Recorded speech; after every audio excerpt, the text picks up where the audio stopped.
Are we live? Okay. Right. You can go, Casey. We're ready. Okay, great. All right, I'll call the East Lansing Housing Commission to order. This is Thursday, March 4th at 6:30, our meeting today.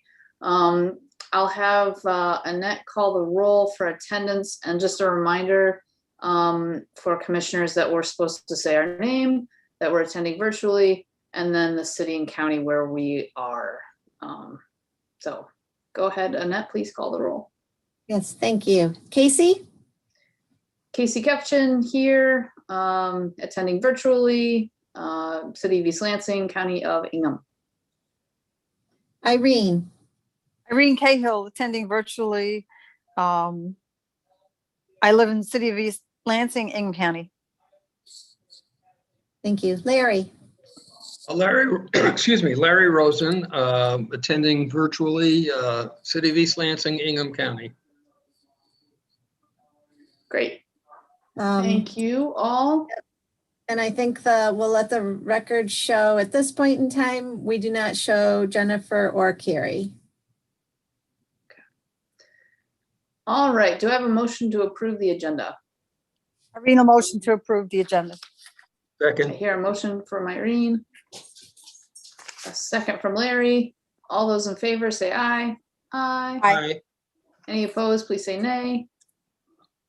All right, agenda's approved. Do I have a motion to approve the minutes from our previous meeting, which, let's see, that would have been, February 4th, 2021. Irene, a motion to approve the minutes from February 4. Second. Thank you, Irene. We've got a motion to approve the minutes. We've got a second from Larry. All those in favor, please say aye. Aye. Aye. Any opposed, please say nay. All right, minutes are approved. We'll go to item number 2, commissioner concerns. Am I seeing the agenda right? Annette, we've got 1.3 approval of the minutes and then 1.4 the minutes from the 4th. It's almost like it's doubled up. Am I missing something? No, I think that is the way that it came through. I just want to make sure I wasn't missing something. Okay. We're not. Good. You got it. Good deal. All right, let's move to number 2. Any updates from commissioners that or concerns you all? Irene or Larry want to share with us? Not for No. me. Thank you. Okay. And Dana Watson isn't on the line as a council council liaison person, unless she's jumped on and we don't know it. Is she on? I don't see her. No. Okay. All right. Just a quick question, is Dana still our city council rep, or I thought I read someplace that somebody else was going to do it? Am I mistaken? I must be mistaken because you're. Well, things happen fast sometimes. I have not heard of any changes. I'm quite certain at this time that Dana still is. I know she's had a lot. She has some other responsibilities, I know, on some evenings with her health department assignments. So I think that also is impacting sometimes her attendance. But I am pretty sure she's been checking up on us and watching. So.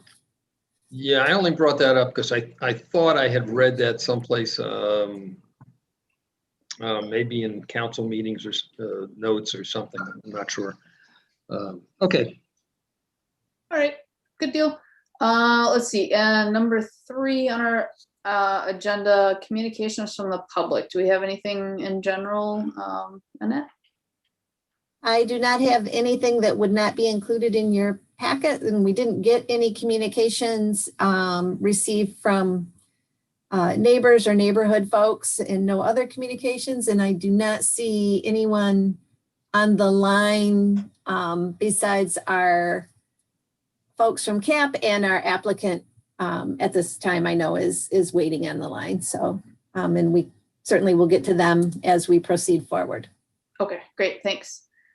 All right, then let's move to item number 4. We've got a public hearing for an initial rental license for 1/8 57 Denison for a Class 3 rental license.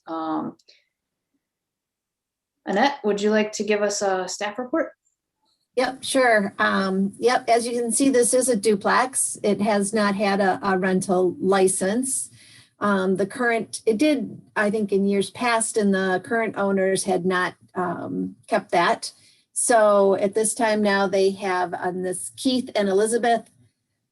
And Keith and or Elizabeth will probably have to correct me because I didn't ask ahead of time how to correctly say their last name. So we'll let them do that when they are on the line and here in just a bit. So the unit that we're talking about is a 3-bedroom unit, with garage and parking area. And attached to your, with the staff report is their application with their information, photos of the exterior, the floor plan and site plan, and the inspection report showing that we now find that property to be code compliant. After reviewing all of this, the staff recommendation to date would be the issuance of recommending the 2 unrelated or a family to occupy 1857 Denison. And as far as we're aware, the owners will continue to occupy the other side at 1859 Denison. And I'm happy to answer any questions you guys might have. I have a question. Maybe this should go to the property owners, and it's just a very minor thing, but I noticed that, you know, this is a more traditional residential neighborhood, and I noticed that there is a backyard that both sides of the duplex back up to, and I was just curious if what sort of restrictions or allowances the renters would have to that area. This just hasn't come up in my mind in past rental license hearings, and I'm not sure if it's a particularly important issue, but I'd just be curious how the renters would have access to that land if they do. Sure. And I think that will be good for the owner. So I am going to the phone number ending in 135, which I'm quite certain from our records we know that are the owners. I am going to open this up so it does allow you to interact with us. And I don't know if this is Elizabeth or Keith on the line. We're both. Hi, guys. Can you hear us? This is Keith and Elizabeth Ipkovich. We're both here. Yes, we hear you. Yes, thank you very much. Great. Thank you so much, guys, first of all, for taking the time to entertain our license application. We very much appreciate it. To answer your question specifically, yes, it is a shared backyard. However, we have already received pricing from multiple fencing contractors. And as a part of a renovation we're going to be doing this spring, we plan to separate the backyard fence with a fence so that the renter could utilize the backyard and have private access through the back door and through the garage area. Okay, and they will only have a carport. There's no garage there. Is that correct? It's a garage without a door. There's some more framing yet to be done on the carport. It was a carport. We framed it out and enclosed it this spring. So it is 100% without a garage door. So at some point we will be putting a garage door on there, but that requires some additional framing and ceiling framing that we just have not accomplished yet. So it's enclosed with everything but a garage door at this point. Okay. One last thing, since this is a slightly different situation than I personally have become familiar with. So with that situation, I'm assuming that as the landlord, you'll take care of clearing the driveway of snow as that becomes necessary. Is that right? Yes, sir. I will take care of snow maintenance because it is a shared driveway and a shared yard. Okay. Great. Thank you very much. Thank you. Irene, do you have any questions for either Annette or the applicants? No, just a comment. I think it's great that they're making a proper garage out of it. Thank you. Good job. Yay, garages in Michigan in the winter. Yeah, that's why we're doing it. Yep. My garage currently has kitchen cabinets ready to be refinished instead of garages or instead of my cars, and it's a little painful, but we'll get through it. All right, any questions or concerns, Mr. and Mrs. Ivanovich? I didn't say that properly, I'm sorry. It's no big deal. Don't worry about it. It happens all the time. I don't know if we have any questions. Do we have any questions? I don't think we have any questions at this time. I hope that we've answered all the questions that you guys have and all the inspectors have had, and we're just eager to hopefully occupy that side and get a renter. We do. The house next to us is also a similar house, and they have renters, and it's been a nice family that moved in, and so obviously we live next door, so we're not looking to have it be, you know, college housing or anything like that, but we are excited to get another nice family in the neighborhood. Great, well, thank you so much. Well, with that, I am open to hearing a motion, and then we can maybe have some discussion. Okay, this is Larry. I move, and I don't have the agenda in front of me, so I move that we approve the rental license application for, is it 1957 Denison? Is that correct? I'll restate it for you.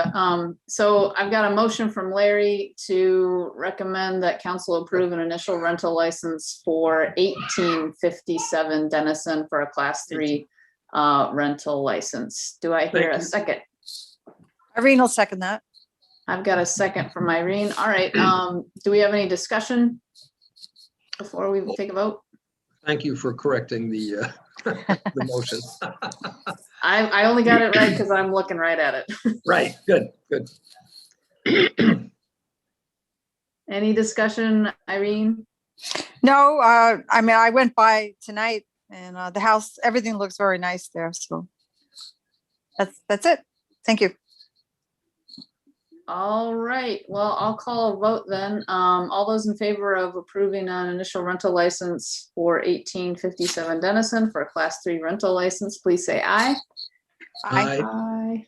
Well, I guess let's do a roll call. Sorry, I forgot. When we do substantive things, I like to do a roll call Sure. instead. So Annette, would you be so kind as to call the roll?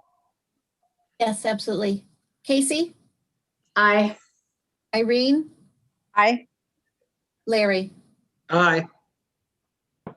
thank you. All right, so with 3 aye votes, that passes, and no votes, good deal. Thank you so much, and good luck with your new rental property. Oh, I'm sorry, Annette, would you usually give them a little update about what will happen next? Yeah, yes, absolutely. So Keith and Elizabeth, now I take this recommendation from the Housing Commission and forward it to, and I will make a request that it be placed on the City Council agenda. It'll be on the next available regular meeting, not next Tuesday, because the agenda is already set for next Tuesday. I believe it'll be the following Tuesday, but I can email with you and confirm that for you. This will be on, it's always on as a consent agenda item. You do not have to attend, even virtually, that particular meeting. If you don't want to or can't, doesn't matter. You can just watch online. And then the City Council has the ability, is the final step in this. So if it's on the consent agenda, approved as part of the consent agenda, then you are able to rent at night if you wanted to, but then we will at our office go through the rest, and get you the actual license that will email to you and whatnot. But legally, you're able to rent after the council approves. So it will be not this coming Tuesday. I would anticipate, I think the next Tuesday, but I will send you an email confirming that. Thank you so much. Sounds great. Okay, thanks. All right, thank you Have a guys. nice Good luck. One last comment. Go green, beat those skunk weasels in U of M tonight. Go away. That's right. Enjoy watching. All right, let's move on to that's item 4.1, dispatched. We've got some old business. We don't often have old business on our agendas, so it's something new and exciting. It's new, but it's old. Oh. All right, so 5.1, old business. We've got the Capital Area Housing Partnership presentation about the Chesterfield Hills rental conversion. Annette, do you have a report, or are we going straight to our guests? I will give a brief, if you would give me just a moment. I am moving them over to panelists so that hopefully is easier for them to communicate with us. And I think I have done that. So yes, so over the past few months, I have brought up to you all on the commission that we had this fund of money is at this time, it's approximately $300,000 that was a result of a development project that had taken place, started many years ago, but had to kind of run through, its time and whatnot. And now we're at this point where we have this amount of money left over from the arrangement made from that development. And a part of that is it outlined a specific area where that $300,000 specifically could be used to convert Class 3 and or Class 4 rental licenses to owner occupied. So we have partnered or asked Raleigh and Emma from Capital Area Housing Partnerships to kind of take a look at that, take a look at their programs, and help us, if they would, in putting together some strategies and or ways that perhaps we could, kind of make this a little more enticing and make that $300,000 go a little further if we can partner with some of their programs. And that really is what this is about. So I told Raleigh, I don't really think it's necessary for him to go through his entire PowerPoint presentation. I have attached it for you all as part of, it was online. And he did do that presentation at a very recent council meeting. So I could also send you to that council meeting anytime you want to view it, right? Because all this is now available anytime.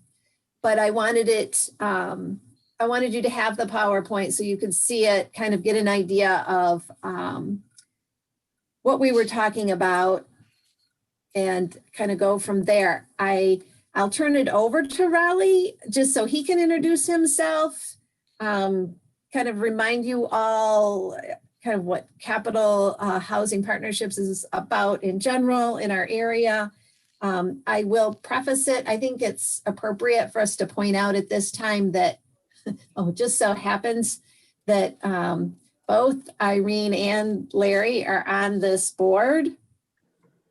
And Dana's not here this evening, but she also is on the board. And I am appointed as a city liaison to them. I don't vote or have any say per se in any of the activities other than to be a resource for them.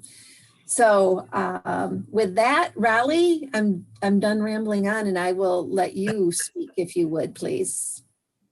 Thanks, Annette, and hello to everyone. I think, Casey, you might be the only body on this call who I haven't met or don't see on a monthly basis. So I'll say hello, especially to you. But nice to see everybody else. Nice Good to meet you. Thank you. Annette, you gave a great introduction. I'll briefly explain, who the Housing Partnership is today, and and how we got involved in this conversation, and certainly take any feedback you all may have specifically to the Chesterfield Hills program, or really if you have any questions for CAP in general, I'd be happy to talk.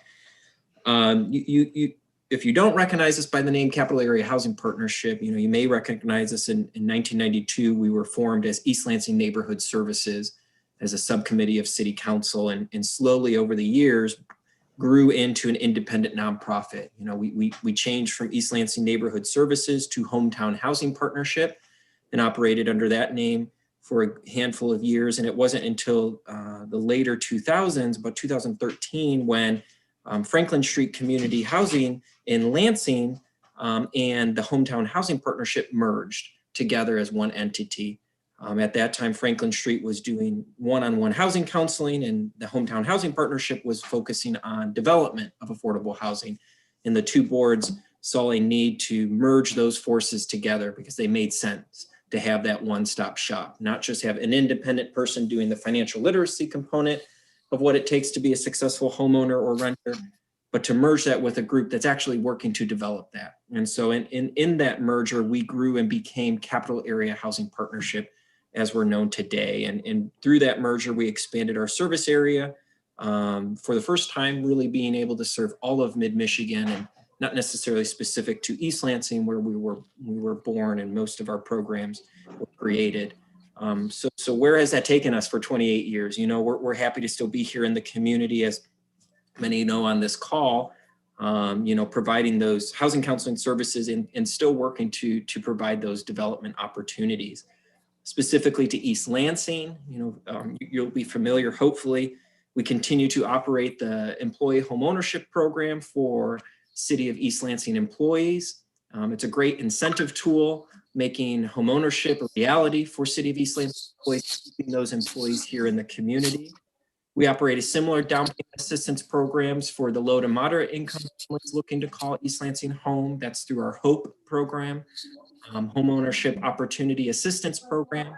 And then finally, we continue to operate the Homeowner Rehabilitation Program with the City of East Lansing. The latter two programs I mentioned are funded by the Community Development Block Grant dollars that the city does receive. And so because of that funding, we're very specific in the clientele who we can reach out to. There's an income test that they must be at or below in order for us to provide that opportunities. But we just completed a homeowner rehab about 45 to 60 days ago over on Wolf Court. So we're happy to be able to help do some lead abatement. There's some asbestos that we were able to successfully remove from that home and do some work in their kitchen. And so we'll be coming back to council here this spring, asking for additional funding for that CDBG program, as we've seen a lot of success in the venture and the down payment assistance. On the development side, it's been about 2 years now since we've been developed a single family home here in the community. In large part, there's not a lot of vacant land left in East Lansing to develop single family homes. But certainly we're proud the last 2 homes we did were also in support. But you will recognize our work. We've done a few homes in the Bailey neighborhood, the Avondale Square project, as well as our multifamily project, the Bailey Center, downtown East Lansing, and Deer Path Apartments over on Hazlitt Road. So we're excited to venture into maybe a new partnership with the city through Chesterfield Hills. As Annette mentioned, there's a specific funding pot that the city has held on to and has really came about an agreement that the neighborhood and the previous developers created. If you read that agreement, those funds are very specific to rental conversion of Class 3 and 4 licenses. We talked about this at the council meeting. There's really no other use for those funds outside of it. So it's very targeted as far as what can be done. And so when city staff engaged with the housing partnership in the fall, we were tasked to help, feel out some concepts. If we were to say go and actually try and convert those licenses, what would it look like?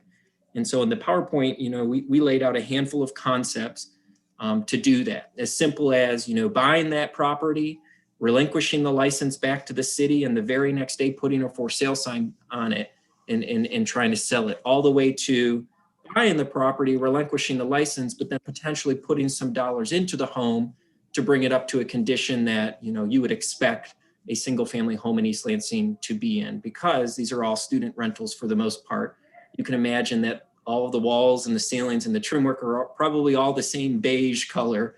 And some of those items may need to be updated, but when if we are successful in going forward with this program, and we decide that repairs are needed, we're going to reflect back on the homeowner rehab program we've been doing for 20 years and take the same approach. You know, we're going to target lead and asbestos first if it exists. We're going to target major mechanicals next. That's your HVAC, furnace, water heater, et cetera. And before we even decide or consider any aesthetic upgrades to the home. Energy efficiency, again, another item we would be targeting. All of these things are already laid out in the program policies and procedures of the rehab program that we work with the CDBG dollars.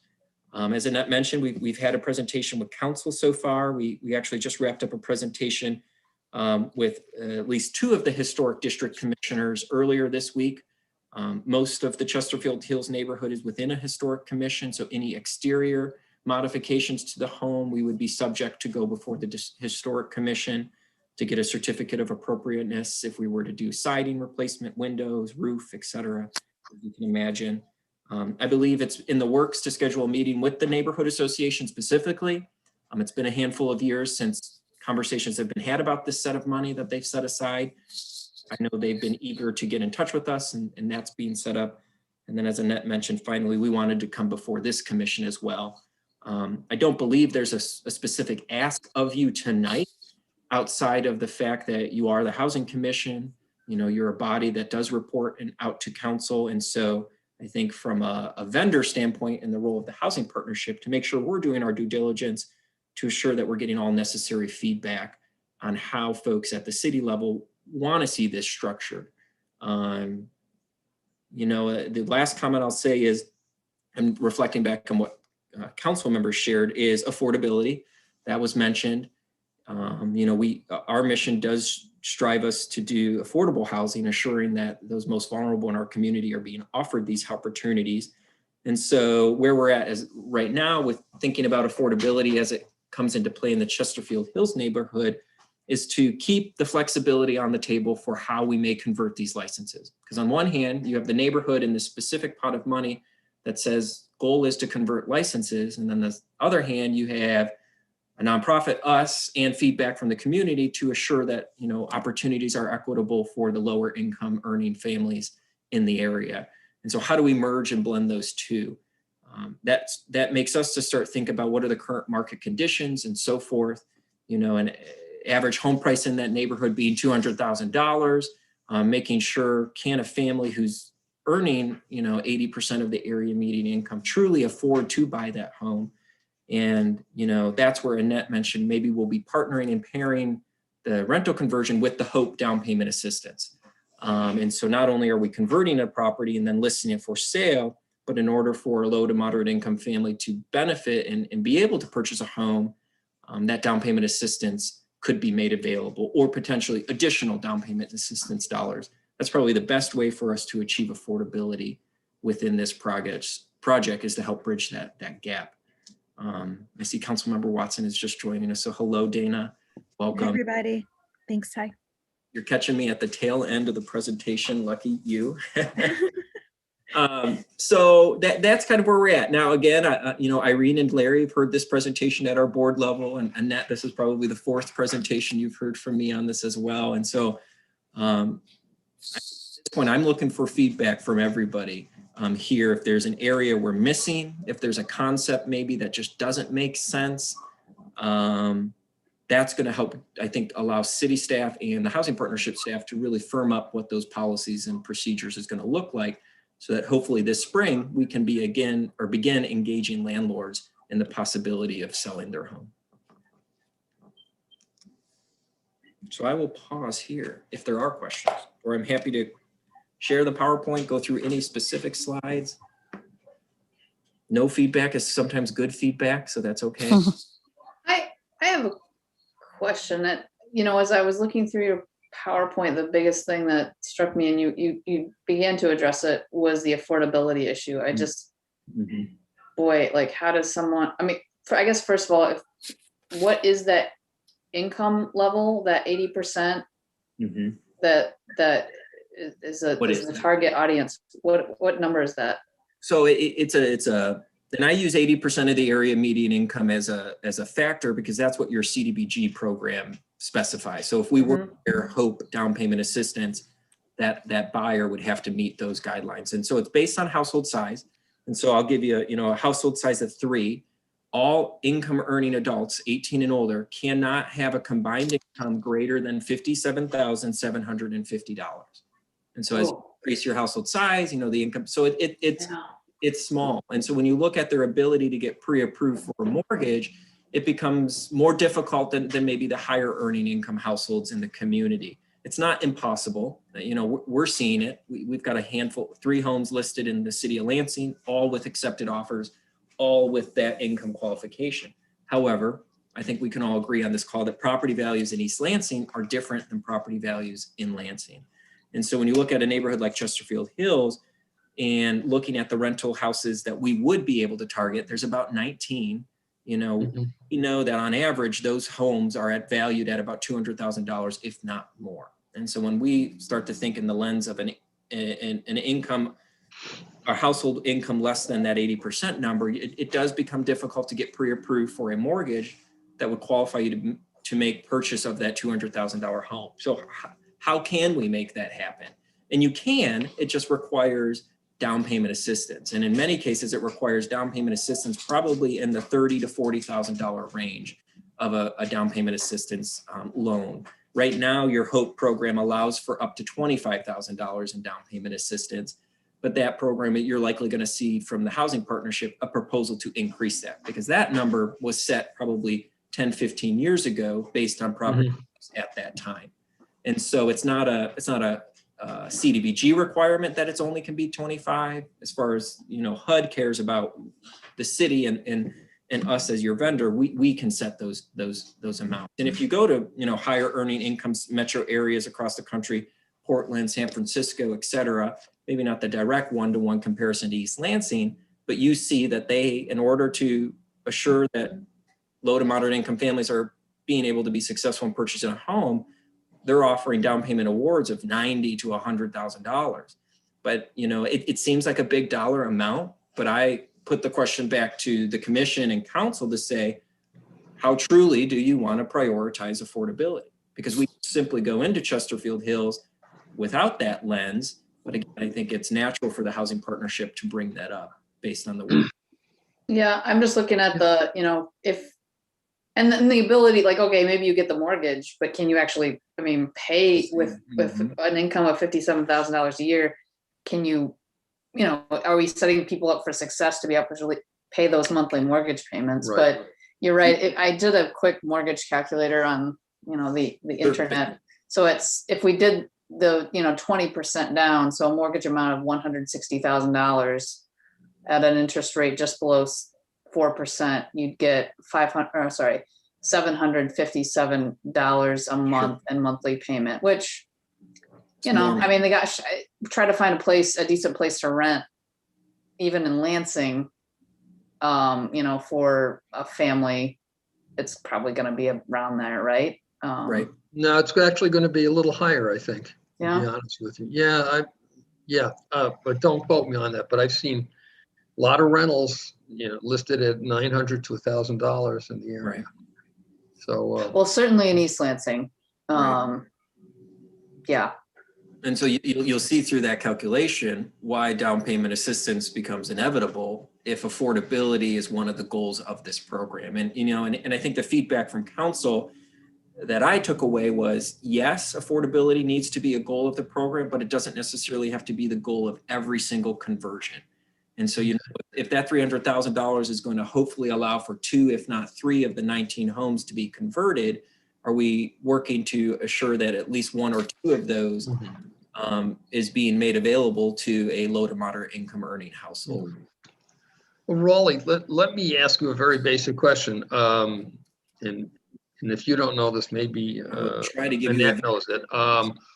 What specifically can those dollars be used for? I've read through the different scenarios, and I do have a few questions here and there, but exactly what can those funds be used for? Right. And so my understanding is it's fairly flexible as long as the funds are being used to convert that license rental class 3 or 4 to an owner occupied home. And And so I think it's as vague as that, which is why we created those 3 or 4 different concepts, is because until we connect with these landlords, we won't know how they want to approach this, if they're even interested at all. And we won't know about the condition of every home until we get in it. So as far as I'm understanding, the agreement for the Campus Village project just simply says this money is set aside to convert those licenses to owner occupied. It doesn't detail any further how to do that. So just for argument's sake, then we could say that at a minimum, these funds could be used for down payment assistance, for the buyback of the license in some form or other, and possibly for remediation or other code enforcement kinds of issues. Exactly. Okay, but as I read there then, but for the third point, there also may be HOPE funds available, or there may be other funds that could be used to supplement that, to take care of physical changes to the property. Right, because for example, you know, your HOPE program only has so many dollars in it. It's not an unlimited pool. And so we have enough money in the HOPE budget right now to do one down payment assistance award of $25,000. And so we know that that's not going to be enough for an 80% AMI family for a $200,000 home. And so unless additional CDBG dollars are allocated to that program, we could take that $25,000 HOPE and then add, just for numbers sake, 10,000 of that 300,000 set aside money. Now you've got 35,000 of DPA. Right. That's how a partnership with the 2 programs could work, as long as that household, that buyer, meets that income limit. That's, I think, how we want to try and approach that if we're interested party that's at that income level. Then my second question, and I don't mean to hog this, so if anybody else wants to jump in, go ahead. So there are 3 different strategies that have been proposed. And at this point in time, tell me if I'm correct or not. So we're not necessarily talking about identifying the most, a single strategy to be used, but rather you've laid out 3 different strategies that the city would have flexibility to use any one of them. Is that right? I mean, that's the current, you know, that is the current approach at this moment, is that yes, you know, if when we come back to council, you know, in the next couple of weeks and present, you know, feedback we've received from your group, the neighborhood, et cetera, you know, if they then green light and give approval to say, these are the 4 concepts you can work on, that's how we would approach it. And it's going to be then unique to every property. And so, you know, there may be a property in Avenue that doesn't need any work. The landlord's willing to sell today. Let's go to the closing table. We work out those numbers, and then we put a for sale sign back on the house tomorrow. Versus a home on Grand River may need a new HVAC system, or may need something else done to the home before we feel comfortable relisting it for sale. And so at this point, that's what we're asking for, is the flexibility to work with Annette and development and planning to then be able to use either of those 3 concepts on any given property. go ahead. Oh, sorry. No, This is go. Irene. Let me see. How am I going to say this? Well, I was reading through, you know, I looked at the presentation before and I couldn't find it. Now I'm back in it again. And apparently it's millennials. They're the largest group of buyers in this market, 25 to 40. Correct. So let's just, if we presume that they were the ones trying to get in and they make it, they get this money and they get in there, well, their income's going to go up over time. You know, they're in the age group where they should be in some kind of position where they're, you know, their lifetime income will be rising. So they will be able to afford the housing going forward. That's basically what I wanted to say. Is I think that's kind of hopeful. Sure. Right? I think that would be the hope. And, you know, this is where I'm going to come back to saying why in 2013, 14, we merged with Franklin, is because we don't want to just sell a home and say goodbye. Right. You know, if you're familiar, as you both are, and you hear at the board meetings, you know, when we close on a deal, it's a start of a relationship with that client. it's a lifelong commitment, so that if affording those payments moving forward is ever a struggle, that's when we have our housing counselors available and encourage them to reach out early on. But, I think in large part, yes, Irene, you're right that we can make some of those assumptions that their income's only going to go up. But if anything, Exactly. Sorry. In time, what the goal is. Okay. Right. Sorry for interrupting there. I was thinking too that they also have to go through the housing, have to take the housing classes. Right.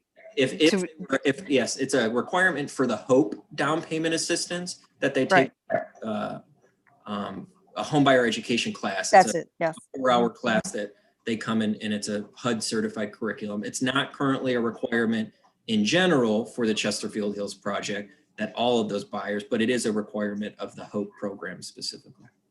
Right. If there was any way of strengthening this and making that a requirement, I think that would be good for everybody.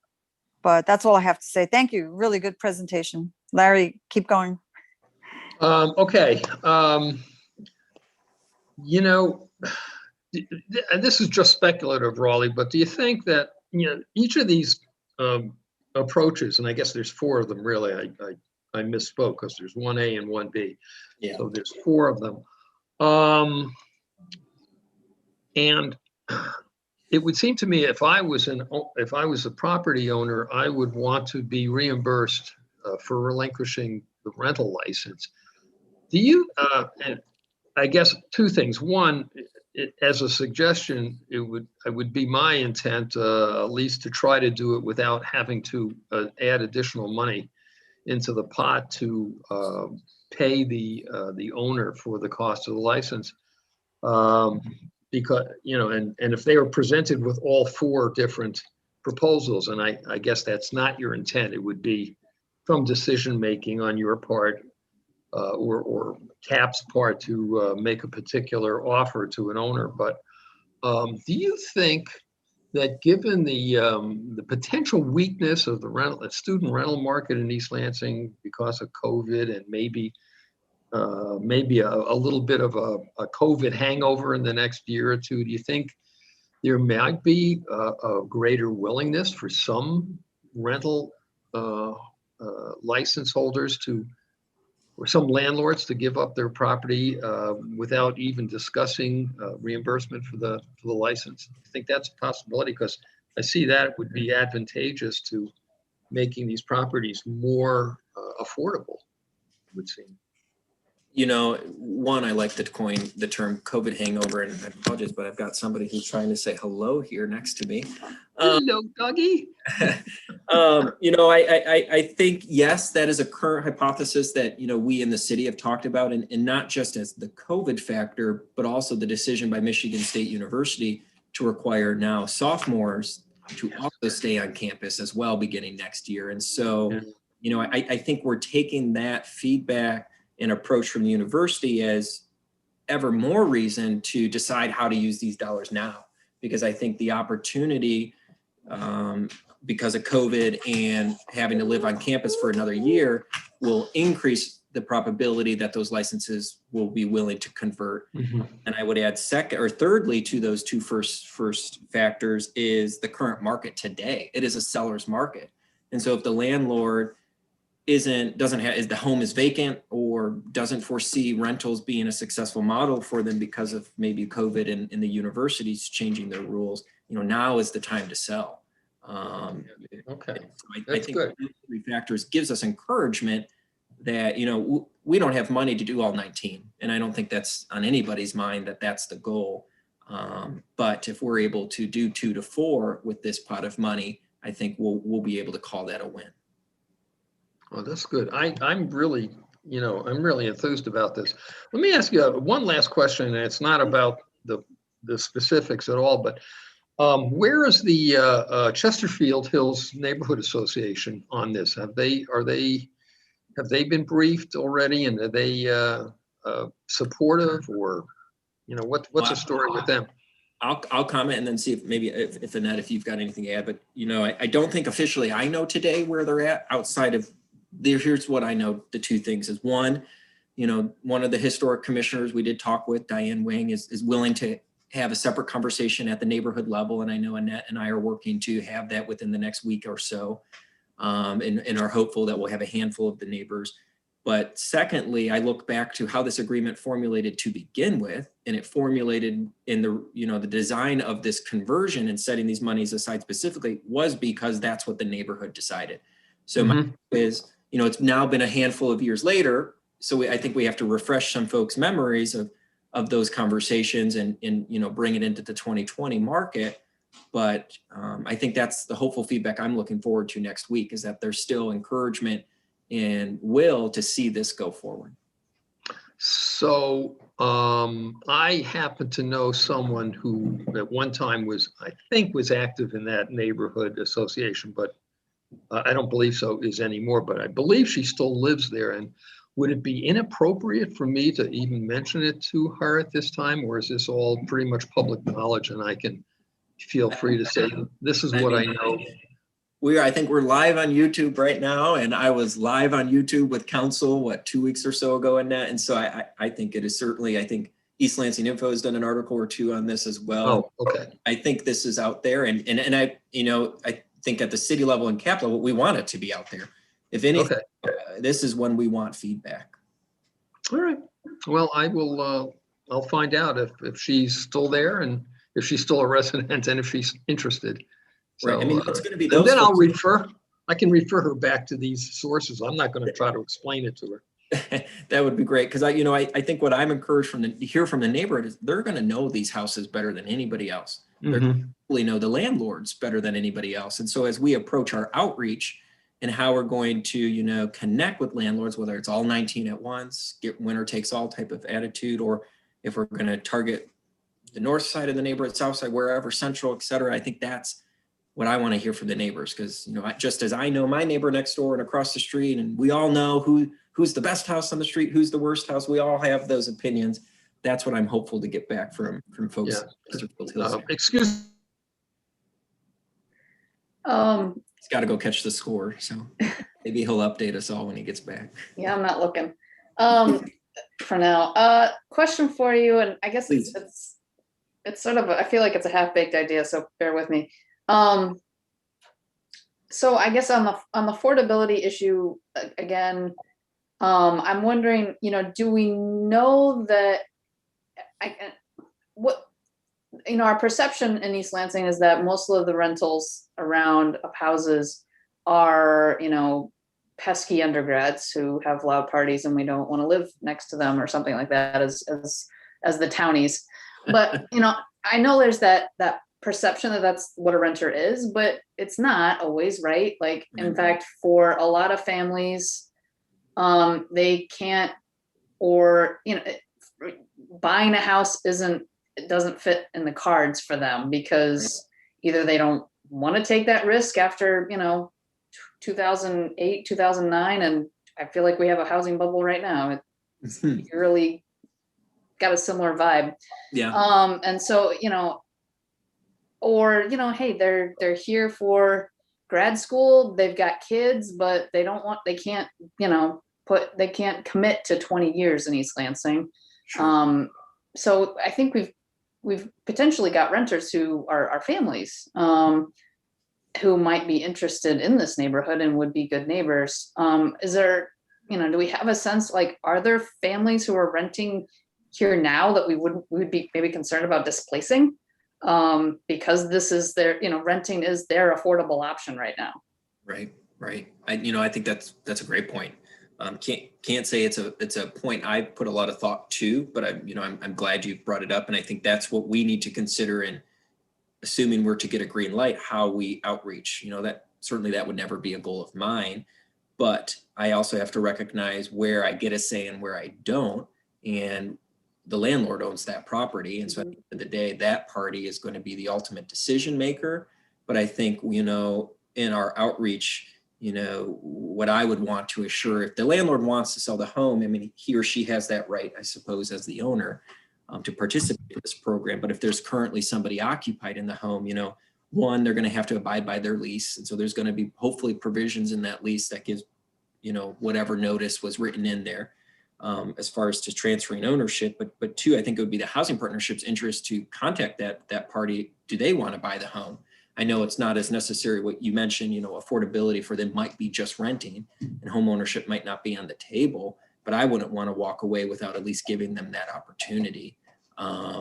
Outside of that, I think that's a great point. And I think that's something that for the housing partnership and city staff to take back into account as we're finalizing these procedures of, displacement, not just for a family, but supposedly anybody who may be in those homes that the landlord says, yeah, I want to sell it. I think that's something we have to be mindful of. Yeah, I just don't, when our discussions, we usually have this like perception of like who a renter is. And I try to keep in mind that that's not always the reality. And if we really truly want affordable housing in East Lansing, I'm not sure that stereotype that we have in our heads about who renters are is helpful. So I just, when I see opportunities to like push back on that in my own mind and then others, that's what I do, or I try to remember to. No, it's a great question, and it's, I think, worthwhile to the whole conversation. And I think that's coming back to the neighborhood, asking themselves, why is this a goal for you? And I think the feedback I'm probably going to hear is they want owner occupied homes. I think just as the stigma comes with renters being pesky, college students, as you say, me used to be one. Hopefully I wasn't considered pesky, but I think when you think home ownership or occupied, you also then assume they're going to be great and they're going to mow their lawn and they're going to rake their leaves or, et cetera. And we all know there's plenty of owner occupied people in our community who don't meet those standards as well. So I think it's a double-edged sword on both sides of the conversation. That reminded me of something. And I just want to tell you all, I'm happy for the moment I jumped on because I really wanted to catch our conversation about this. I've seen the presentation and it's an exciting endeavor, but then there's also, other things. But that reminded me that there was someone that wrote into the Human Rights Commission, and it was about who rents and who doesn't. And it had to do along the lines of Black and brown people who typically are more likely to rent and what it does when there's areas that don't offer that opportunity to folks. But I want to say, when I got my divorce and I was looking for a place for me and my 3 kids, it was very difficult to find a place to rent for me and my 3 kids. A lot of places are catered to your students, and renting a house was just unaffordable for me. And as I think, most of I'm on CAP's board, but I was also a recipient. I qualified prior to that for CAP funds because of my income, and I was able to buy my house. But I don't think I would have been shown houses at the pricing of Chesterfields. And like, I'm near Avondale, and that was not in my ballpark either. And so just as far as like, a lot of times when we're thinking about carrying on a mortgage, there's those extra costs where sometimes like you open up your bill and you're like, oh my God, like I was told this amount and now it's this amount. And then, sometimes we maybe don't get the raises, or sometimes other bad things happen for us. But I'm excited about what's happening with Chesterfield, but I'm also thinking, is it the right place for low to moderate income people, or what other changes can be made so that it is truly affordable for low to moderate income people? This is Irene again.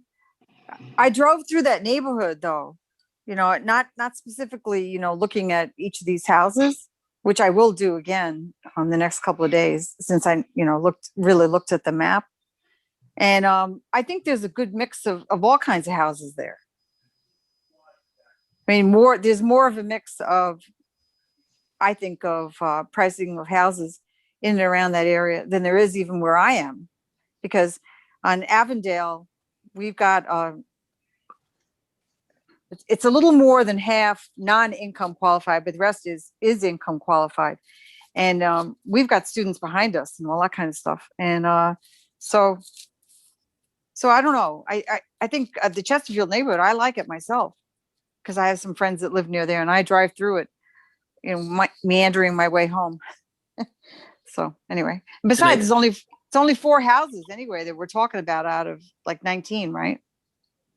So far with the funding that's on the table. And Right. that's why when, Right. I appreciate Councilmember Watson and Irene, the feedback. And I think that's why we asked that question about, Right. by day, what we do at the Housing Partnership, if you rate our mission, is to develop affordable housing. And Exactly. so it's a little unique for us to come in and work on this proposal without having that lens be forefront of developing this program with these specific set aside dollars. On the other hand, home ownership is within our mission as well. And so yeah, sometimes I get pushed and pulled about the best way to approach this. And that's why I think I wanted to be honest up front that we believe affordability should be a part of this conversation, but I don't want folks to be shy at the cost that's going to come. And to assure, to promote affordability in that neighborhood, it's going to be at a higher dollar amount than historically our down payment assistance programs have allowed for. Right. Well, it's a very interesting discussion. It's very, very interesting. So that sort of brings me to the question, like, okay, well, would we be with the increased amount of money that we would need to have to make, a down payment be meaningful in Chesterfield, could you make, 2 down payment assistance opportunities available for other families, like, on Wolf Court, where, it's going to be, Wolf Court's a heck of a lot more affordable than anything is going to be in Chesterfield. Like if you could help 2 families on Wolf Court rather than like 1 family in Chesterfield, doesn't that make sense to, I don't know, that. And if the current HOPE guidelines do allow for us to serve other areas, obviously beyond just Chesterfield Hills. It's just a matter of if we're doing one of the conversions in Chesterfield Hills and there happens to be a low to moderate income family who then wants to buy that home, can we utilize some of that $300,000, whether it's also with HOPE or all on its own, to provide that bridge, that gap financing for them to get pre-approved? Because I think Councilmember Watson brings up a great point. If I list that house for sale for $200,000, somebody making $57,000 or less is unlikely to get a pre-approval letter for $200,000. And so what is that dollar amount in gap financing we need to give them to get pre-approved? And I think from the homes we're selling in Lansing, and those are selling for $145,000, $150,000, and people are getting pre-approved, we know, okay, then we need to up the amount of down payment assistance or be prepared to up the amount of down payment assistance that more traditionally HOPE has offered elsewhere. Well, that raises an interesting thought, though. We're sort of discussing this under the assumption that down payment assistance would be responsible for the entire down payment on one of these homes. And the question I have is, and I don't know if any of us have the answer, but are there low to moderate income households who maybe or may have been looking for a place to live over a period of time, a place to purchase, and have not been able to afford anything, but may have in the process saved some money that they also would be able to put towards a down payment, so that the mortgage would, instead of being 80% of the cost, might be 75% or 70% of the cost, including whatever down payment assistance we provided or through this program, plus whatever, it may be it's $5,000 or even a smaller amount, but is it feasible? Is that possible? Do you think that could happen? It's possible. I'll say it is happening, and it's not always in the form as the buyer bringing that money themselves, but there's other down payment awards out there. So MISHDA, the State Housing Authority, is the most popular. They just upped it. It used to be $500 down payment assistance if you got a MISHDA mortgage. It's now $10,000. And we've worked with the city before, and it's been a minute, but the city has allowed under HOPE, so we record that down payment assistance usually as a second note, your mortgage being the first note. And so if the buyer comes to the table with outside DPA themselves, you know, we've in past got approval to then go to third place on the note, allowing that whatever additional money. And so, you know, we are seeing that. And if anything, that's going to, as I think where you're going with it, make it even more affordable. Yeah. Potentially, you know, more money than on our side to spread elsewhere. So Yeah. I think those would be, we would encourage buyers to explore so that they don't have to rely on this as all of it. Because if you can get both, you know, even better, it's going to make that mortgage payment even more affordable. Well, yeah, and that just gives me the thought that there are a variety of tools that CAP can bring to the table, using that analogy, that may expand that amount of money that could be used, that would make it reasonably affordable for a low to moderate income household. Right. And, you know, if we're talking a household with 2 children, then, you know, the numbers may even be more for, you know, maybe better. Right. I'm not sure how that works, but I think it would be with a larger family. I think the cutoff goes higher. Right. You know, Desiree made a comment in the chat that her son is 21, makes $35,000 a year, and has been pre-approved for $100,000. But there's not very many homes for sale in the East Lansing Meridian area that at that cost. And she's right. And you know, that's where market conditions come key to when this program starts. And we're in a seller's market. You know, for every the note we're getting told by the Greater Lansing Associations of Realtors is for every 8 buyers, there's 1 home available. So the competition is unreal right now. You know, we list homes for sale in the houses we've listed for sale. You know, we've got one right now in Lansing's Northtown neighborhood with 8 backup offers. It's unheard of in our recent time. And so that makes it even harder for low to moderate income families to venture into home ownership. And when we put an equity lens on this and identify, you know, I keep saying low to moderate income families, but when you talk about who have barriers in past created and force those folks to be low to moderate income families, that is going to be the families of color and so forth. That is going to be moms, single parent households. Right. Why it's beneficial for us to have this conversation now to get feedback. So when we start this program, I at the Housing Partnership have a clear sense that the city is supporting affordability as a component of this approach. Well, Ms. Irene, just one more, I don't know how this really fits in, but one of the reasons that there's so many people, you know, wanting to buy CAP houses is the reputation, and it's been gone through from, you know, top to bottom. And people might be able to afford houses. Sometimes, you know, sometimes you could afford a house, but you're going to get a wreck of a house, you know? And so, I mean, the house I grew up in, we rebuilt it by the time we left it in the Bronx. But growing up in it was really hard. It was a wreck of a house, and there were 12 of us in it. So a lot of people are stuck with that. And that's why, you know, I'm so excited with about CAP and all the effort you guys do. I mean, you can help people fix their houses up. We never had that opportunity, and we would definitely have fit into that category. And you know, so appreciate the thank you.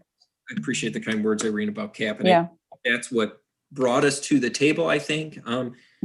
Is twofold. One, you know, we're a group made up of community members. And so as these decisions get made, we're governed. You know, there's 3 of you on the phone right now who all represent a specific neighborhood of East Lansing, and your counterparts on the rest of our board represent areas of the community elsewhere. So when you pair that with these, in essence, you know, taxpayer dollars, or the set aside money isn't necessarily taxpayer dollars, but it's, you know, at the will of the city and, you know, our government to decide what to do.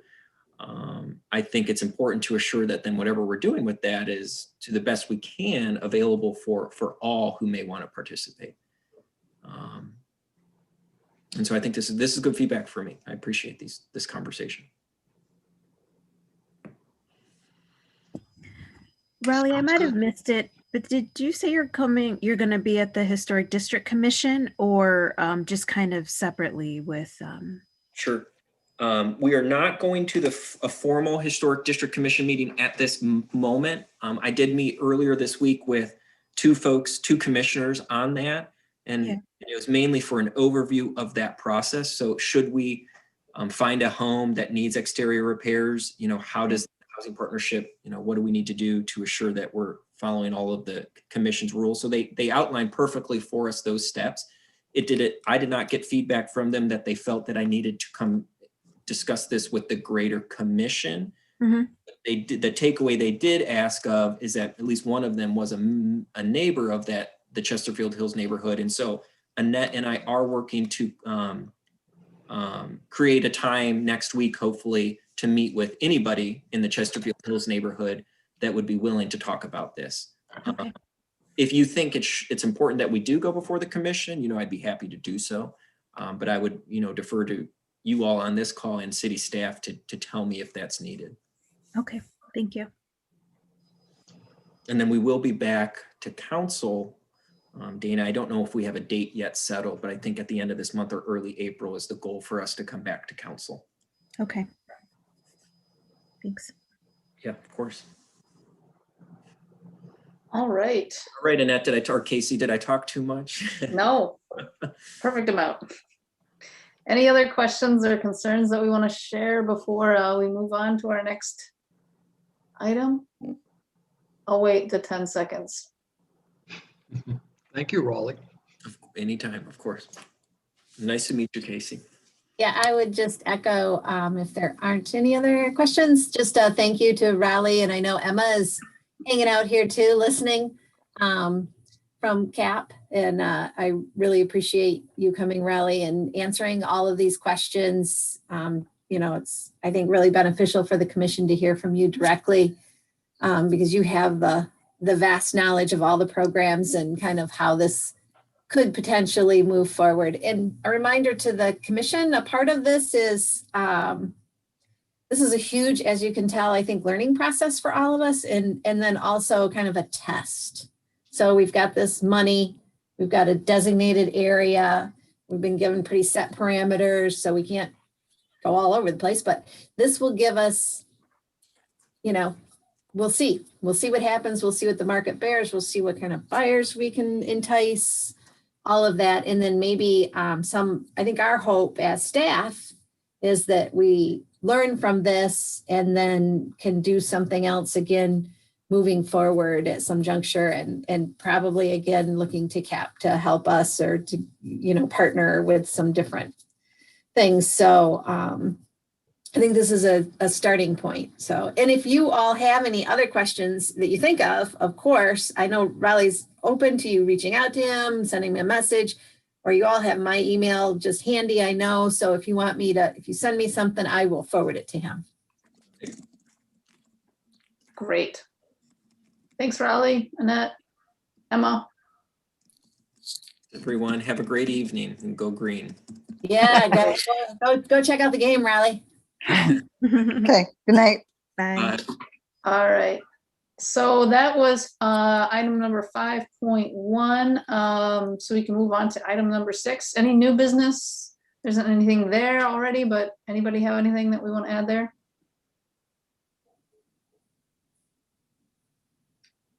All right, I'm going to take your silence as a no, which is cool. Number 7, staff reports. So I would say we'd be open to a staff report from Annette or Dana. Sometimes we have our council liaison fill us in if you've got anything to share with us. This would be a good time, I think. Dina, I'll defer to you first if you have some information or things you want to share with the commission. No, the only thing I was going to mention, in case you didn't, was just the status of our vacancies. And did you plan on it? Yep. Okay. And so, no, I've got nothing right now. All right. Yeah, that's so perfect segue, because that was the first thing I thought would be the most important, right, is to update you all on some commission appointments.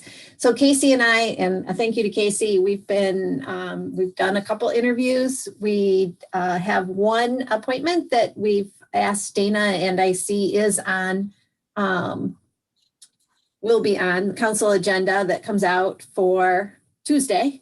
and her name is Janelle, and I'll make a formal, like I've done in the past, I'll make a formal email introduction to you all, to her, once the appointment is officially made. But Janelle Cannon, and we had an opportunity to meet virtually, of course, with her. She's very excited to be on the Housing Commission. Casey, she said she was on the age-friendly communities, right? Yeah, Committee. partnership, is there the word partnership in that? I don't remember. I'd have to look Yeah. at her app. I think it's listed in like her application materials. Yep, and so she did have experience working on that committee with the city, and that was working towards I think the AARP designation. So that was good. She's very interested in housing, and in particular housing, I think, for those who are in the, we'll say 55 and up category, and those who want some moderately priced options that are in that age group too. So it's really, and she was, told us that's really where her interests lie. And we explained kind of the Housing Commission and the, breadth of availability of things we're able to do. And she still said that sound good, great place for her, maybe even to get her feet wet. And if she wants to work more directly in that area, then she someday maybe would be able to, but this would get her experience, which I agree. So we'll make that appointment.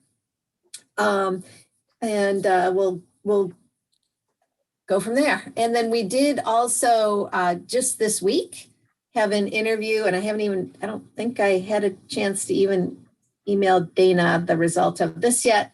I think I started it, and it's one of those emails, that never got sent. So Casey and I had an opportunity to interview Alan, or he goes by AJ Wood. He had applied to serve on the commission, and AJ served before, but I don't know if anybody on the commission now served with him. I think he was on when I was on too, but And so was Jen. it was only like a couple of meetings. Yeah, and that's what I was gonna say. I think Jennifer probably for sure served with him. He served for a short time, and it was not too long after he had graduated from MSU. And, I think his work responsibilities started taking him, and he had told us in the interview too, really around the country. And nothing was virtual then. In fact, none of this existed then, not that long ago. So his job responsibilities have since changed. I think he's a little more settled here in town. So he also is very interested. And so I'll be forwarding that to Dana, and we'll be making a request for an appointment also for Alan or AJ. And I just got an email with another application just this week, and I haven't even had a chance to look at it. So I look, and Casey, I'll be getting with you, and I'll reach out to that person first and go from there. So we are on the way to getting one appointment, another one coming, and perhaps a third here in the not too distant future. So if anyone has anyone they know of that you think would be interested, so encourage them to apply. And again, thank you to Casey for working on this with me. I really, really appreciate it. The other things I would have, of course, Chesterfield's been coming up. Housing study, we did touch base with our consultant and the work they're doing, kind of get a status update, answered some of their questions. We're expecting more information back from them. I think that you'll hear more about the housing study in April. I'm kind of anticipating we'll have something, hopefully we can share, and we'll share with council first, and of course then get it right to you all too. So looking forward to that. I think it will bring up some interesting dialogue. I think some of it will be great dialogue, probably some of it will be harder dialogue. That's okay. That's where change comes from. So that will be good. And then just in general information, share with your neighbors and friends. If you haven't seen it, the library has opened. I know some people with kids are like, yes, if nothing else, they can go to the library, check out a book. And Hannah has, I think, increased some of their hours and things they're doing. And on our website, it explains all that. And if you haven't attended or heard, there's an underground market that takes place at the underground, because it's literally underground, not like it's secret underground black market, but at the Mac Garage. And that is on Sundays, and it's every other Sunday. And I believe we just did it, so it won't be this coming Sunday, but the following. But keep an eye out, because there's also some other things that go on downtown, you know, on Saturday, and we're trying to get folks out. And I've gotten great feedback from people that have attended the market that they've enjoyed themselves. So, and then I'm happy if anyone has questions or anything you want me to look into, let me know. Just, Annette, I wanted to say this, Irene, again, I wanted to say, if people have bought some of the downtown East Lansing, you know, dollars, the vouchers to spend at businesses, to make sure to spend the money, because don't hang on to it, because the businesses don't get the money until you actually spend it in their shop. Yes, good point. Thank you. Right. And so I got Jack to give me some of the money. So I've been spending my money at Campbell's Market, getting some really delicious sandwiches. So anyway, that's my little plug. Yeah. Annette, which garage is that, or parking ramp or whatever is that the market at again? Yep, it's the it's often called the Mac Garage. It's under the Marriott. Oh, the Marriott. Yeah. Okay. Yep. There's a garage under the Marriott. It's kind of nice. You can park, you know, in the area. I think there might be some parking there. If you park next door, you can walk across. I was going to say stay warm, but I'm really hoping that doesn't become so much an issue here soon that you have to worry about staying warm. But yeah. Larry, I went this past weekend and I parked at the surface lot, like behind Moose Jaw, and I just walked down, and because the entrance designated is across from Buffalo Wild Wings, and you walk down and you go in. Yeah, it was great. I bought some mushrooms for a pasta dish. And there were kids there, and then I was like, oh, I should have brought my kids because they could like run around, because it's lots of space, right? Like there are some vendors, but there's lots and lots of space. So if you know a toddler who needs to run and there's the weather's kind of crummy, it's perfect for that. So. And it doesn't really look like the old garage anymore. When you say, Casey, when we say garage, they've painted, there's twinkle lights. Yeah, there's like outdoor, like charming, like outdoor lighting that you usually see like in a patio, you know, and it's not, it doesn't feel like you're in a parking garage. It's fun. And there are lots of other people there. It's cool to see other people at all. So it's great. All right. Anything else under staff reports? Probably not. I don't have anything. Thank you. That was it for me. I did notice, I was just going to point out in the chat, Raleigh did leave his information for you all. Thanks. All right. Well, if there's nothing else for the good of the whole, I say we can adjourn and either watch or listen to the game or carefully avoid it and just hope from afar. But thanks everybody for taking time out of your Thursday to join us, and we'll see you next month. Virtually. Yes, thank you. Very good meeting, everyone. Thank you, Annette. Thank you, Dana, and Thanks, everybody everyone. else. And Casey, of course. All Bye right, now. everyone. Have a good night. Thanks, everybody. Bye. Bye.